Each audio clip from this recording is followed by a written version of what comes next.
앞선 보도에서 역전세난 우려가 커지고 있다고 했는데 벌써 전세 보증금을 돌려받지 못해 피해보는 세입자들이 급증하고 있다고 합니다. 전에 없던 일인데 왜 이런 현상이 나타나고 있고 구제책은 없는지 따져보겠습니다. 자, 홍영 기자, 전세 보증금 제때 못 받는 세입자들이 많다고요. 수치가 나왔습니까? 네, 전세 보증금을 돌려받지 못해서 주택도시보증공사가 대신 지급한 건수는 올 들어 지난달까지 4,600여 건으로 4년 만에 12배 이상으로 늘었습니다.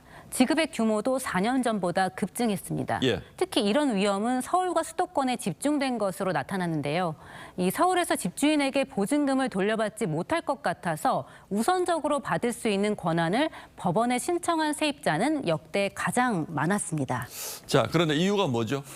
네, 집주인이 여윳돈이 없다면 새로 들어올 세입자한테 보증금을 받아서 나갈 세입자에게 돌려줘야 하는데 이 전셋값이 떨어져서 기존 전세금만큼 받지 못하는 경우가 많습니다.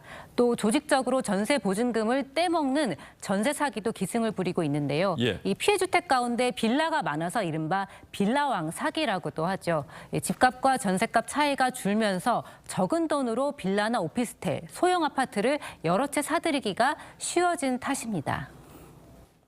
80에서 90%, 심지어는 전세 가격이 매매 가격보다 더 높은 경우도 상당히 많이 나와요. 요즘처럼 집값과 전세값이 동시에 빠지는 이런 급락기가 오히려 이런 사기꾼들에게는 좋은 먹잇감이 된다는. 예, 뭐 잘 알아보고 전세로 들어가야 되겠는데 피해본 세입자들이 제도적으로 구제받을 수 있는 방법이 있습니까? 네, 전세 보증보험에 가입하지 않았다면 사실상 구제받을 방법이 없습니다. 이 경매로 넘어가더라도 근저당보다 순위가 뒤에 있으면 돌려받지 못하는 경우가 많기 때문입니다. 또 전세금 반환 보증 상품도 이 집주인이 임대사업자가 아니라면 보증 수수료를 세입자가 내야 하고 또 집주인이 바뀔 경우 세입자가 알아서 통보해야 하는 등 이 임차인에게 불합리한 점이 많습니다. 자, 그렇다면 전세 들어갈 때 사전 예방을 해두는 게 최고일 것 같은데 어떻게 해야 됩니까? 네, 근저당이 없는 집에 들어가서 확정일자를 받아놓는다면 이 전세금을 뗄 가능성은 거의 없습니다. 하지만 만약 집에 대출이 껴 있다면 대출금과 전세금을 합친 금액을 집값과 비교해봐야 하는데요. 예. 집주인의 대출금과 전세금을 합친 금액이 적어도 집값의 70% 이하는 돼야지 이하인 집을 선택하면 비교적 안전합니다. 다만 이런 경우라도 요즘처럼 집값이 급락하고 또 경매 낙찰률이 낮아진다면 보증금의 일부를 떼일 수 있습니다. 가장 먼저 전세금보다 우선순위에 있는 대출금이 있는지 알아봐야 되고 조심해야 할 게 또 있습니까?